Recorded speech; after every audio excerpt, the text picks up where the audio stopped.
Hello. प्रणाम मित्रों। अभी एक वीक से मुंबई में आया हुआ हूँ। थोड़ा ज़रूरी काम होता है तभी आता हूँ मैं, नहीं तो यहाँ की गर्मी से, पॉल्यूशन से मुझे बहुत डर लगता है। और अक्सर जब भी आता हूँ मुझे यहाँ एक एलर्जी होती है, कोल्ड फीवर जैसा होता है, साइनस जैसा होता है। अभी वही हो रहा है, लेकिन कुछ ज़रूरी काम से मैं रुका हुआ हूँ। तो आज एक वीडियो निकल के आ रहा है अंदर से। तो मेरे साथ ऐसा होता है कि जब अंदर से निकल के आ रहा है तो बना लो तो ठीक है, और नहीं गया तो गया। कहीं कुछ लिखा हुआ नहीं है, मेरे पास स्क्रिप्ट नहीं है। तो मैं जुकाम हो रही है, मित्रों को थोड़ा सॉरी बोल दूंगा, सूं सां होती रहेगी, लेकिन वीडियो बन जाएगा। बस वही मेरा काम है, अब और दूसरा कुछ ज़्यादा काम बचा नहीं है। तो आज वीडियो बन रहा है पति पत्नी के संबंधों के ऊपर। ये इतना जटिल विषय है कि इसके ऊपर ज्ञानियों ने कम बोला, अज्ञानियों ने ज़्यादा बोला। और अज्ञानियों ने ऐसे ज्ञानियों, तथाकथित ऐसे ज्ञानियों ने इस पे बोला जिन्होंने ना तो शादी की, ना उनको किसी स्त्री का प्रेम मिला, ना उनको स्त्री का संपर्क मिला, ना स्त्री का सहयोग मिला। तो वो लोगों ने ज्ञान दिया है शादीशुदा जिंदगी के ऊपर। अब आप बताइए, जिसने पेरिस नहीं देखा वो पेरिस के बारे में सुना है, ज्ञान क्या देगा? जिसने एफिल टावर नहीं देखा वो सुना है, ज्ञान क्या देगा? वो का वो हिंदुस्तान में ज्ञान बांटा जा रहा है। तथाकथित ऋषि मुनि, बर्बाद करने वाले नास्तिक लोग ज़्यादा नहीं हैं, तथाकथित धार्मिक लोग ज़्यादा हैं। मनुष्य को बर्बाद करने में जितना योगदान तथाकथित धार्मिक लोगों का है, उसका 5-10% भी अधार्मिक नास्तिक उन लोगों का नहीं है। क्योंकि मैंने बताया ना कि इन्होंने आम को खा के देखा नहीं और फिर उसके 70 अवगुण बता दिए। तो वही हाल हो रहा है। क्या बोलते हैं ये कि स्त्री नर्क का द्वार है। धत तुम्हारी, यानी पहली सीढ़ी के ऊपर कदम रखते ही और तुमने इतनी बड़ी गाली दे दी। अगर नर्क का द्वार है तो ये ऋषि मुनि कहाँ से पैदा हो गए? उस नर्क के द्वार से पैदा हुए और ऋषि कहलाए, मुनि कहलाए, बुद्ध कहलाए, महावीर कहलाए, भगवान कहलाए वो। और वो पैदा हुए नर्क के द्वार से। तो पहली सीढ़ी के ऊपर ही तुमने गलत कदम रखा और गलत व्याख्या कर दी, और अभी वो व्याख्या चलती जा रही है। भाई मुझे तो तुम लाख गाली दो, लाख बुरा कहो, लाख बुराई करो, मेरी निंदा करो, कुछ भी करो, मुझे तो जो दिखाई देता है वो मैं बकूंगा। जो दिखाई देता है वो मैं बक के जाऊंगा। निंदा करो, कुनिंदा करो, सुनिंदा करो, कुछ भी करो। और क्या कर लोगे? तुम्हारे हाथ में क्या है? जिसकी निंदा करनी चाहिए उसको तो तुम पूछते हो, और जिसके ऊपर विचार करना चाहिए उसकी निंदा करते हो। क्या हाल होगा तुम्हारा? तेरा क्या होगा कालिया? वही हाल हो रहा है। और भुगतो, करो। बोया पेड़ बबूल का तो आम कहाँ से होए? तुमने बबूल का पेड़ बो रखा है तथाकथित गलत धार्मिक लोगों का अनुसरण करके। अरे अपनी बुद्धि से चलो भाई। तुम्हारे अंदर उनकी बुद्धि नहीं, उससे भी ज़्यादा बुद्धि नहीं है क्या?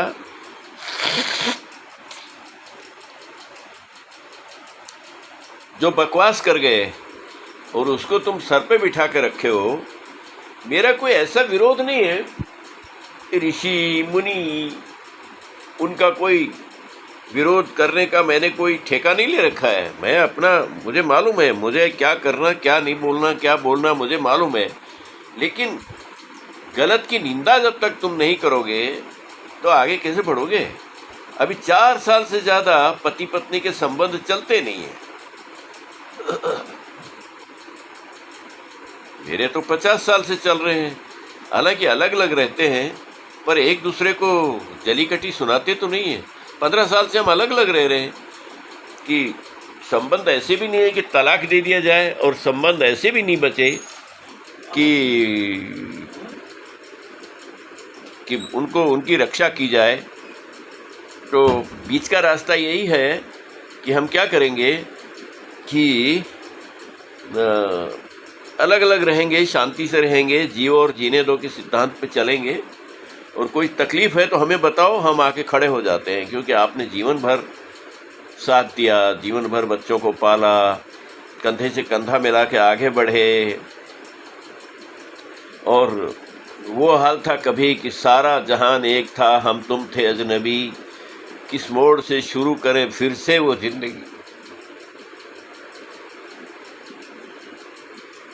एक ऐसा दौर आया था जिंदगी में कि बस हम तुम थे, सारा जहान एक था, दुश्मन था, और हम तुम कैसे मिलके अपनी जान बचा रहे थे। तो ऐसी पत्नी को छोड़ना, तलाक देना गलत है। तो 3-4 साल में हो जाते हैं। उसके ऊपर समाज शास्त्रियों को सोचने का, विचार करने का विषय है ये। मेरे जैसे आध्यात्मिक लोग को ईश्वर, ध्यान, साधना, प्रार्थना, अस्तित्व को संपर्क करना, अस्तित्व की पुकार कैसे करें उस पर विचार करना, ये विषय मेरा ये विषय नहीं है पति पत्नी का झगड़ा शांत करना।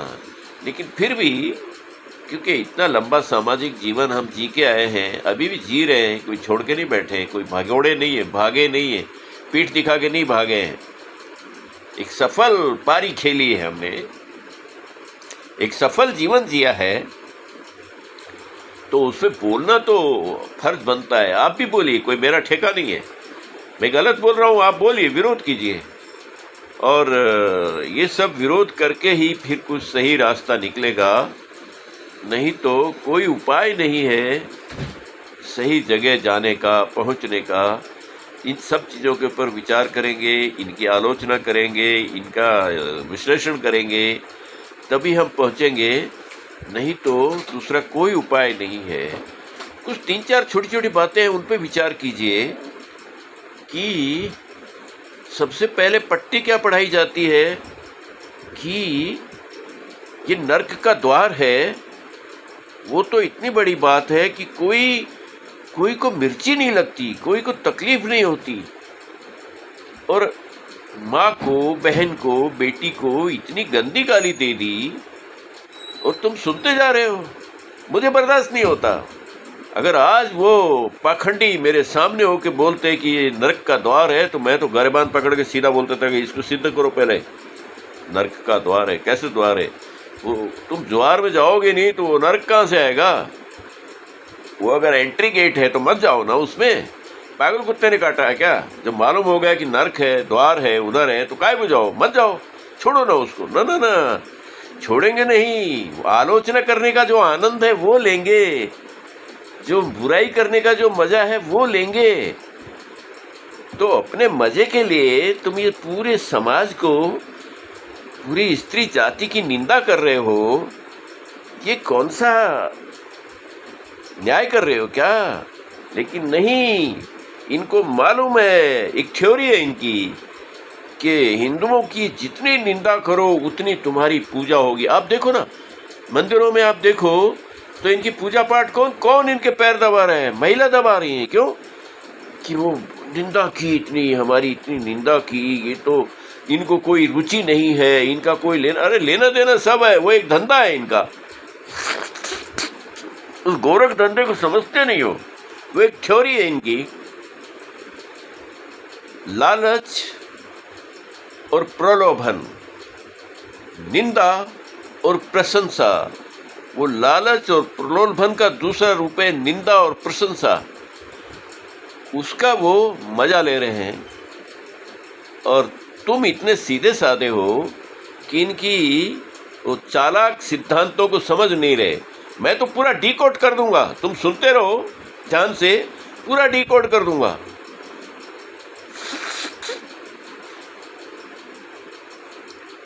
और क्या बोलते हैं, पति तुम्हारा परमेश्वर है, तुम नरक का द्वार हो, वो तुम्हारा परमेश्वर है। तुम्हें नरक के द्वार में ले जाने वाला, दाम्पत्य जीवन में संपर्क बनाने वाला, संभोग में उतारने वाला, तुम्हें नरक के द्वार में घसीटने वाला प्रेम, उसको परमेश्वर बोलोगे? धत तुम्हारी, तुमने जहर मिला दिया उस संबंध में और फिर बोलो प्यार करो। उसको एक कटार दे दिया तुमने, मुंह में राम राम, बगल में छुरी छुपा के रख दी कि ये पीछे लगा के रखो बेटी, और ऊपर से तुम प्यार करो। ये होता है क्या? अरे क्यों इनका जीवन बर्बाद करने के लिए तुम मजे ले रहे हो? मजे लेने का और तरीका नहीं है तुम्हारे पास? शर्म आनी चाहिए। क्या तुम करके जा रहे हो? क्या तुम्हें याद रखा जाएगा? गालियां पड़ेंगी, गालियां। आज का युवा बस उसकी समझ में नहीं आ रहा कि गड़बड़ तो चल रही है, लेकिन गड़बड़ कहाँ से? गड़बड़ यहाँ से चल रही है। स्वामी आनंद भारती बताएंगे गड़बड़ कहाँ से चल रही, पूरा डिकोड करके रख दूंगा। और दूसरी बात ये, मैं 7 पीढ़ी का हिंदू सनातनी, सनातन से प्यार करने वाला, सनातन के लिए जी जान देने वाला, अभी भी मैं हिंदू राष्ट्र अभियान के लिए काम कर रहा हूँ। केवल मात्र दिखाने का सन्यासी नहीं हूँ, मैं जीवन संघर्ष में उतरा हुआ सन्यासी हूँ, भगोड़ा नहीं हूँ। आज भी मैं हिंदू राष्ट्र के अभियान के लिए बाकायदा एक गाड़ी बना के काम कर रहा हूँ और रोज़ मुझे फ़ोन आते हैं, मार डालेंगे, कौन है, क्या है, कहाँ रहता है, किधर। मैं छुपता फिरता हूँ। क्यों? मैं 80 साल की उम्र में, हाँ, अगर मुझे एक AK-47 दे दो तो खुलेआम आ जाऊँगा कि आओ मैदान में आओ। लेकिन मैंने हथियार के लिए भी लाइसेंस के लिए अप्लाई किया तो कांग्रेस का राज था उस वक़्त, 2013 में अप्लाई किया था, कांग्रेस का राज था। कमिश्नर ने मेरे को खुला बोला, मैं उनको मीटिंग करने गया कि सर मुझे लाइसेंस क्यों नहीं मिल रहा, मैं तो इतना बुजुर्ग आदमी हूँ, आत्मरक्षा के लिए चाहिए। बोला नहीं, मैं आपको नहीं दे सकता, आपकी फ़ाइल मेरे पास है, सब आपकी फ़ाइल सब विरोधी फ़ाइल है। और फिर मैं 14 में जब मोदी का शासन आया तो मेरी फ़ाइल गुड फाइल बन गई और इंटेलिजेंस डिपार्टमेंट ने, प्रधानमंत्री नहीं थे मोदी, उस वक़्त मुख्यमंत्री थे 2013 में, और मैंने 6 महीने पहले ही काम चालू कर दिया था, 14 के चुनाव से 9 महीने पहले। वो मेरे पास दस्तावेज हैं और मेरी गुड फाइल नरेंद्र मोदी के ऑफिस में गई। उन्होंने, वहाँ से मुझे फ़ोन आया, स्वामी जी ऐसे ऐसे आप बहुत अच्छा काम कर रहे हैं देश के लिए, कोई दिक्कत हो तो आप हमें बताइए। वहाँ के अधिकारी का भी नाम मुझे मालूम है, बताया था, फ़ोन पे 2-3 बार बात हुई। मुझे कोई ज़रूरत नहीं थी, ना पैसे की, ना सुरक्षा की, सुरक्षित था मैं, जयपुर में कोई दिक्कत नहीं है।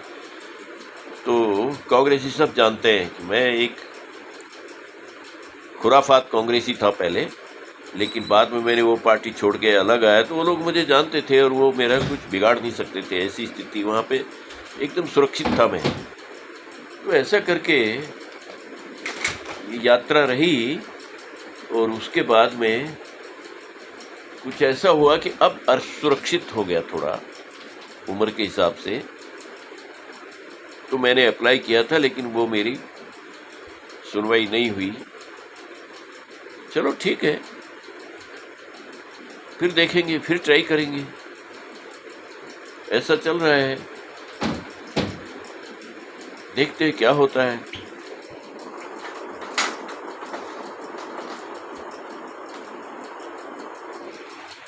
तो यात्रा तो बहुत अच्छी रही, ध्यान साधना की यात्रा भी बहुत अच्छी रही मेरी। पूरा ध्यान में डूबा तो डूबा। एक सूत्रीय कार्यक्रम, आश्रमों में जाता था, ओनली ओनली ओनली मेडिटेशन, ध्यान ध्यान ध्यान, दूसरा कुछ पता ही नहीं, कौन है कौन नहीं है, कौन बात कर रहा है कौन नहीं कर रहा, कौन बात करना चाहता है कौन नहीं कर रहा, नॉट एट ऑल। एक सूत्रीय कार्यक्रम, ध्यान ध्यान ध्यान में डूबा और उसका भी मुझे पूरा फल मिला। आई एम हैप्पी कि मैंने ध्यान को भी प्राप्त किया, भगवान को भी प्राप्त किया और अपने आप को भी समझा, अपने आप को भी देखा, भीतर भी उतरा, बाहर भी नज़र डाली, भीतर भी नज़र डाली। संसार से मैंने कोई आंख फेरी नहीं, क्योंकि संसार में मैं इतना स्वार्थी नहीं हूँ कि अपने अंदर भगवान बन के बैठो और बाहर का ध्यान मत करो। नहीं नहीं नहीं, ये पहला कर्तव्य है कि जो ना समझ भाई हैं उनको मैं अपने दिल की बात बताऊं कि मैं भी एक बार सड़क पे आ गया था। भरे खाते पीते भरे परिवार को मुझे छोड़ना पड़ा था इंटरकास्ट मैरिज करने की वजह से, और वहाँ उस वक़्त भी मेरा करेला नीम पे चढ़ गया था। वो इंटरकास्ट मैरिज भी कुछ अलग टाइप की थी, तो मुझे छोड़ना पड़ा घर बार, रोड पे आ गया, फिर का रोड पे आ गया। तो ये सब तो चलता रहता है, लेकिन एक गलत जो हुआ है, आप रोड पे थे, आपको मालूम है कि कैसे गरीबी से छुटकारा पाया जाए, तो बता